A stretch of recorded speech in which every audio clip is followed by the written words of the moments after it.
वंदे मातरम मित्रों। संत साहब ने कहा है कि जो तिल्ली में तेल है यूँ खालिक घट माँ है। जैसे कि तिल्ली के बीज में तेल होता है, उसी तरह हमारे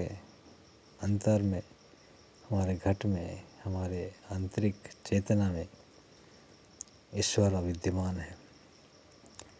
लेकिन जिस तरह से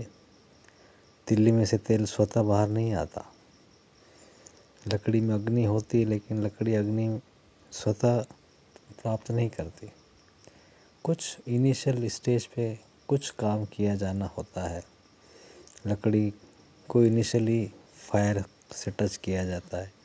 और एक बार वो फायर एक सिरे से पकड़ लेती है, फिर धीरे धीरे वो फायर, उसके अंदर जो फायर है वो प्रकट होने लगती है। तिल्ली में भी तेल है, वो कंप्रेस किया जाता है इनिशियल स्टेज पे धीरे धीरे धीरे धीरे, और वो फिर जब कंप्रेस होते होते वो सारे बीजों के ऊपर वो कंप्रेसर अपना वजन डालता है, तब उसमें से तेल प्रकट होता है। ठीक उसी प्रकार हमारे जीवन में भी चारों तरफ जो कवायदें हैं, जो कठिनाइयाँ हैं, जो परेशानियाँ हैं, जो पेन है, प्लेजर है, ये सब ईश्वर प्रदत्त प्रोसेस है, जिससे हमारे अंदर जो डिविनिटी है, जो ईश्वरत्व है,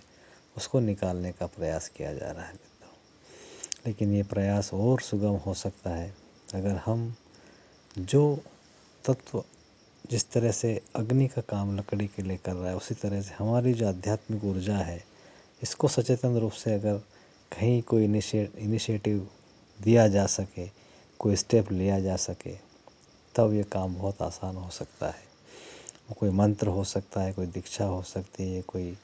कॉन्सेंट्रेटेड फोर्स हो सकती है, ब्लेसिंग्स हो सकती है, ग्लाइंस ऑफ योर डिवाइन पर्सन हो सकती है, एक नज़र, एक व्यक्ति का स्पर्श, वाणी हो सकती है। किसी भी तरीके से हम अगर उस चेतना को स्पर्श कर सकें और वो हमारे कान के थ्रू, हमारी आँखों के थ्रू, हमारे किसी भी चेतना की रिसेप्टिविटी के थ्रू हमारी आत्मा तक पहुंच जाए और वो आत्मा में सिंक होने के बाद फिर वहाँ से वापस प्रकट हो के हमारा जीवन को आध्यात्मिक कर दे, तो ये एक परम सुंदर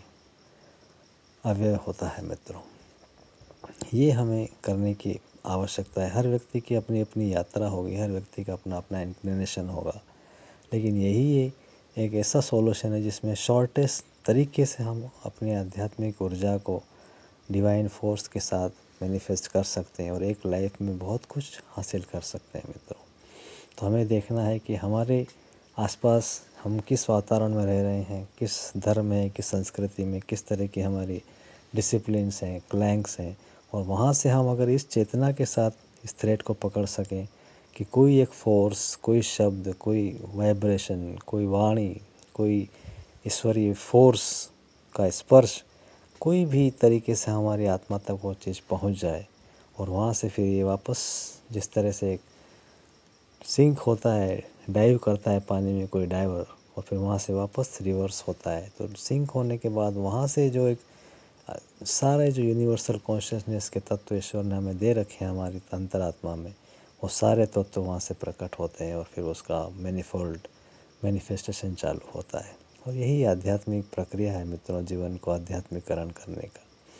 तो हम देखें कि हमें किस तरह से इस दिशा में जाया जा सकता है और कौन सा तत्व, कौन सा प्रोसेस हमारे बीइंग के नज़दीक है, वहाँ से हम यात्रा शुरू करें और फिर धीरे धीरे हम इस तत्व को हमारे जीवन में मैनिफेस्ट करके हमारी आध्यात्मिक यात्रा को और सुगम बना सकते हैं मित्रों। इसका हमें प्रयास करना है। वंदे मातरम।